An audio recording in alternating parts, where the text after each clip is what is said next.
Olá pessoal, bem-vindos à aula número 25 do nosso curso de Eletrônica. Hoje nós vamos continuar falando dos modos de operação do amplificador operacional, especificamente sobre a operação não inversora quando ele é operado em malha fechada.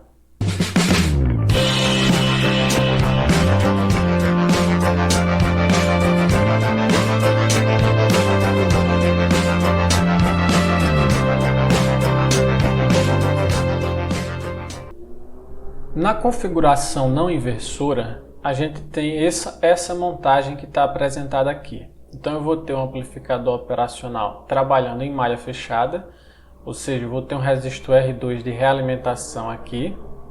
A realimentação acontece da saída para a entrada inversora. Vou ter o resistor R1 conectado ainda na entrada inversora. Só que a diferença com relação à configuração inversora é que, ao invés de aplicar o meu sinal de entrada aqui na entrada inversora, eu irei aplicá-lo na entrada não inversora. Enquanto isso, eu aterro esse resistor R1 aqui. Portanto, aqui eu tenho uma configuração não inversora. E a partir de agora nós vamos analisar o comportamento dessa configuração e verificar quais são as suas possíveis aplicações. Então, supondo inicialmente que nós temos aí um amp-op com características ideais, ou seja, eu tenho ganho infinito, impedância de entrada infinita e impedância de saída nula, né? Supondo essas considerações, essas características, o que eu vou ter? Nós já discutimos, né? Na aula anterior, eu vou ter um curto-circuito virtual entre a entrada não inversora e a entrada inversora. Em razão do ganho infinito, nós demonstramos isso na aula anterior. Aqui, portanto, eu posso dizer que a tensão da entrada não inversora vai ser igual à tensão da entrada inversora, que por sua vez é igual a VI, que é o meu sinal de entrada que eu estou colocando aqui na entrada não inversora.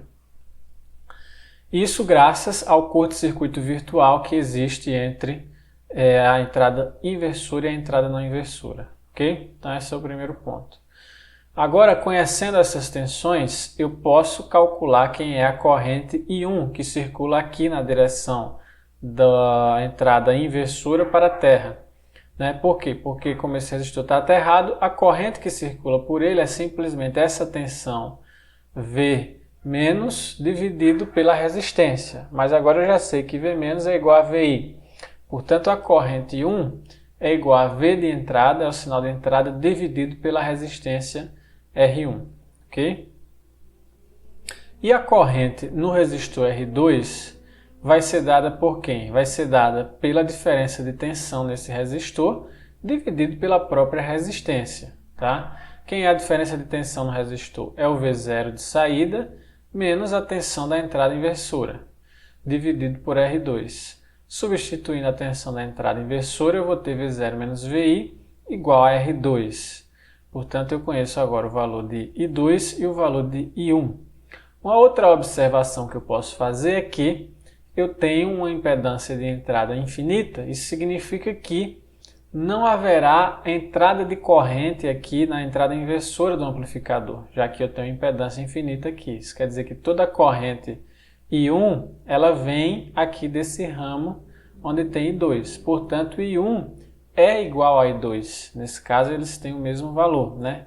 Impedância de entrada infinita resulta em I1 igual a I2. Portanto, eu posso igualar essas duas expressões que eu acabei de encontrar, né? VI sobre R1 vai ser igual a V0 menos VI sobre R2. Fazendo a multiplicação aqui dos meios pelos extremos, vamos ficar com R1V0 menos R1VI igual a R2VI. Isolando agora os valores de V0 e VI em ambos os lados da equação, eu vou ficar com essa expressão, R1V0 igual a R1 mais R2VI. E, finalmente, né, encontrando a expressão, a relação entre tensão de saída e tensão de entrada, eu vou obter que tensão de saída sobre tensão de entrada é igual a R1 mais R2 sobre R1. Eu posso ainda escrever R1 mais R2 sobre R1 como sendo igual a 1 mais R2 sobre R1, né? Dá no mesmo essas duas expressões. Portanto, o ganho em malha fechada deste amplificador, né, na sua configuração não inversora, é dado por 1 mais R2 sobre R1. Então, duas observações que a gente faz inicialmente, comparando ele com a configuração inversora, é que, nesse caso, eu tenho um ganho positivo, não há inversão do sinal, até mesmo por isso a configuração é conhecida como não inversora. E segundo, que ele é um ganho um pouco maior do que o ganho da configuração inversora, né? Já que eu tenho aqui 1 mais R2 sobre R1. Lá no caso da configuração inversora, a gente vai lembrar que o ganho era menos R2 sobre R1. Ok? Então, essa conta toda nós fizemos considerando o Unpop com características ideais. Se nós formos considerar um ganho finito, né, ou seja, um Unpop real, a gente vai chegar à seguinte expressão, né, para o valor da relação entre tensão de saída e tensão de entrada, que vai nos dar o ganho em malha fechada. Nós vamos chegar à expressão de que o ganho é 1 mais R2 sobre R1 sobre 1 mais R2 sobre R1 sobre o ganho do amplificador. Tá? Analisando o denominador dessa expressão, o que é que a gente constata? Que se eu tiver um valor de 1 mais R2 sobre R1 muito menor do que o ganho de tensão do amplificador, né? Se esse ganho for muito elevado, o que é que eu vou ter? Eu vou ter que o ganho em malha fechada vai se aproximar do ganho do caso ideal que nós acabamos de calcular. Porque isso aqui, se isso aqui for muito elevado, isso aqui vai tender a zero. Portanto, isso aqui vai ficar 1 mais 0 igual a 1. E, portanto, isso aqui dividido por 1 é isso aqui próprio, que é o ganho do caso ideal. Como nós já sabemos que o ganho de tensão de um amplificador é muito elevado, né, pode chegar aí na casa dos milhões, então é muito razoável considerarmos que o ganho em malha fechada do amplificador da configuração não inversora é dado por 1 mais R2 sobre R1. Né? Para o ponto de vista de análises práticas, isso é suficiente para nós. Okay? Algumas características dessa configuração não inversora que a gente pode citar. Primeiro, que o ganho é positivo. Né? Nós já citamos, inclusive por isso que se chama a configuração de configuração não inversora. Outra característica muito interessante é que nesse caso nós temos uma impedância de entrada infinita. Como eu estou aplicando o meu sinal de entrada diretamente na entrada do amplificador, e o amplificador ele tem idealmente uma impedância infinita na sua entrada, então eu tenho aqui uma vantagem clara, né, que é a impedância de entrada infinita. Isso quer dizer que eu não irei drenar nenhuma corrente da minha fonte de entrada. Ele simplesmente vai pegar uma amostra da tensão sem drenar nenhuma corrente da fonte de entrada, o que é uma vantagem muito boa. Tá? A impedância de saída é zero, né? Como no caso do inversor também. Na configuração inversora, só para a gente lembrar, né? A gente aterrava o terminal não inversor e aplicava o sinal de entrada aqui no resistor R1. Nesse caso, o que a gente tem? A gente vai ter o ganho negativo, né? O ganho nesse caso é menos R2 sobre R1. E a gente tem uma impedância de entrada que é igual a essa resistência. Apesar de a impedância do amplificador ser infinita, mas como nós estamos aplicando o sinal aqui em R1, portanto a impedância que a fonte de tensão VI verá será a resistência R1. Então ele tem uma impedância de entrada finita, né, que vai ser igual ao valor de R1. A impedância de saída também é zero, igualmente no caso não inversor. Tá? Então, só para a gente ter uma comparação entre as duas configurações. Exemplo, né, de aplicação aqui da configuração não inversora. Então, como exemplo, nós vamos colocar aqui a aplicação mais clássica da configuração não inversora, que é o que a gente chama de circuito seguidor de tensão, ou buffer, né? Algumas pessoas chamam de buffer, que é esse tipo de circuito aqui, em que você coloca o sinal de tensão na entrada não inversora e você coloca simplesmente um curto-circuito aqui entre a entrada inversora e a saída, né? O que você tem aqui, nesse caso, você fez o R2 igual a zero e o R1 igual a infinito, né? Nesse caso aqui. Quais são as características desse circuito, né? Ele é utilizado para conectar dois estágios de um circuito, mantendo a isolação elétrica entre eles. Perceba, pessoal, eu estou entrando com a minha fonte de tensão aqui na entrada do amplificador, que tem impedância infinita. Isso significa que, idealmente, nenhuma corrente entra aqui no amplificador e, portanto, não existe nenhum contato elétrico entre essa fonte de tensão aqui e o sinal de saída. Isso quer dizer que eu tenho a saída isolada eletricamente da entrada. Isso é muito útil em circuitos em que eu tenho vários estágios, né? Em que eu quero conectar um estágio ao outro, mantendo ali a isolação elétrica entre os estágios. Para quê? Para que um estágio não influencie no outro, para que eu possa fazer análises separadamente de cada estágio e simplesmente conectá-los, né? Então, para isso é que serve o buffer. Tem uma aplicação enorme na eletrônica. Aqui, como a gente já comentou, a gente está fazendo o resistor R1 igual a infinito e o resistor R2 igual a zero. Portanto, o ganho de tensão nesse caso, né, vai ficar 1 mais 0 sobre infinito, vai ficar igual a 1. O ganho de tensão nesse caso é unitário. Isso quer dizer que, se eu tenho ganho unitário, o valor da entrada é igual ao valor da saída. Isso é o que dá um nome ao circuito, porque ele simplesmente pega o valor da entrada e coloca na saída. Por isso que chama-se circuito seguidor de tensão. Basicamente, ele vai reproduzir o valor que você coloca na entrada na saída, promovendo uma isolação elétrica entre entrada e saída. É como se ele fizesse uma cópia do valor da entrada, né? Mas sem necessariamente ter um caminho elétrico aqui entre entrada e saída. Isso é uma característica muito interessante do circuito seguidor de tensão.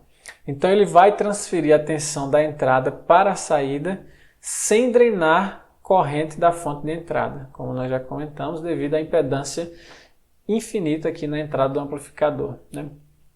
Isso significa dizer o quê? Que a gente vai dar um ganho de corrente e um ganho de potência infinito nesse amplificador. Por quê? Eu vou ter uma corrente zero na entrada e vou ter uma corrente de valor X aqui na saída. Isso quer dizer que eu dei um ganho infinito de corrente e, consequentemente, um ganho infinito de potência. Nós já estudamos que essa potência ela vem das fontes de alimentação do amplificador, né, que nós não estamos representando aqui. Então eu vou estar usando fontes de alimentação externa para fornecer essa potência na saída e vou manter o meu sinal de entrada aqui intocável, vamos dizer assim, né? Não vou precisar drenar nenhum valor de corrente aqui dessa fonte de entrada. Bom, um segundo exemplo, agora mais prático, né, para a gente determinar todos os valores aqui de tensão e corrente que aparecem nesse circuito. É um circuito amplificador do tipo não inversor, né? Eu tenho conectado aqui uma fonte de entrada de 1 volts na entrada não inversora e tenho uma carga conectada na saída, essa carga sendo representada por um resistor de 1 kΩ. Tá? Os resistores que formam o ganho do amplificador são R1 igual a 1K e R2 igual a 9K. E aí, vamos lá, para a gente determinar tensões e correntes nesse circuito. Primeiramente, considerando que o amplificador é ideal, significa dizer que eu não irei drenar nenhuma corrente da fonte de entrada, portanto, IS igual a 0 amperes. E significa dizer também que há um curto-circuito virtual nas duas entradas, portanto, o V da entrada inversora vai ser o V da entrada não inversora, igual a 1 volt, portanto, ok? A partir daqui, eu posso determinar já a tensão de saída, porque eu sei que o ganho do amplificador não inversor é dado por 1 mais R2 sobre R1, né? Portanto, só substituindo os valores dos resistores, 9K e 1K. Isso aqui vezes o sinal de entrada, que é 1 volt, vai me dar um sinal de 10 volts na saída. Tá? Eu tenho um ganho de 10 vezes 1, igual a 10 volts. Então, eu conheço já os 10 volts na saída e assim eu consigo calcular essa corrente de carga aqui. Tá? Antes, vamos calcular essa corrente I1, que eu também já consigo calcular, porque eu sei que a corrente I1 vai ser essa tensão V1 dividido por 1K, né? A tensão V1 nós já sabemos que é 1 volt, dividida por 1K vai ser 1 mA. Portanto, nós temos V1 igual a 1 mA.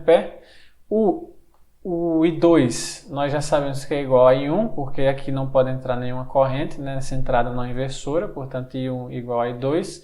I2 também igual a 1 mA.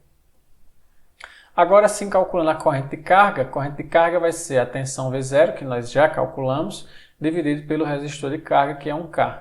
Né? Portanto, 10 volts dividido por 1K vai dar 10 mA.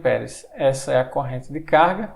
E, por fim, a gente aplica a segunda lei de Kirchhoff aqui nesse nó, para saber que a corrente I0 vai ser igual a quem? A corrente da carga, IL, mais a corrente I2, que passa aqui pela realimentação do amplificador. Né? Então, I2 mais IL, eu já conheço os valores de I2 e de IL, apenas faço a soma, que vai me dar um I0 de 11 mA. Portanto, todos os valores de corrente de tensão determinados nesse circuito. Ainda uma pergunta adicional. Quais os ganhos de tensão, corrente e potência do amplificador? Os ganhos de tensão nós calculamos pela relação entre tensão de entrada e saída. Portanto, tensão de saída 10 volts, tensão de entrada 1, eu vou ter um ganho de 10 volts por volts, ou como nós estamos acostumados, a apresentar na forma de decibéis. Né? Vai ser 20 log de 10, que vai dar 20 decibéis. Portanto, esse amplificador possui um ganho de tensão de 20 decibéis. No caso do ganho de corrente, eu vou ter o quê? O ganho de corrente é igual à corrente de saída sobre a corrente de entrada. A corrente de entrada é zero, portanto, a corrente de saída dividida pela corrente de entrada vai ser infinito, né? Vai tender a infinito, a gente tem um ganho de corrente infinito. No caso da potência, a mesma coisa, nós vamos ter a potência de saída sobre a potência de entrada, só que a potência é dada pela tensão vezes a corrente, né? Portanto, 10 volts tensão de saída vezes 11 miliamperes corrente de entrada, de corrente de saída. Na entrada nós temos 1 volt e 0 amperes, né? Então nós vamos ficar com 0 de potência na entrada e, portanto, eu tenho um ganho de potência infinito, igualmente ao ganho de corrente, nós já havíamos comentado isso, né? Bom, pessoal, então essa foi a nossa aula. Falamos aí sobre a configuração não inversora, que utiliza o amplificador operacional operando também em malha fechada, mas com outras características diferentes da configuração inversora e que permitem outras aplicações, como nós estudamos aqui nessa aula. Espero que vocês tenham gostado da aula e nos vemos na aula seguinte.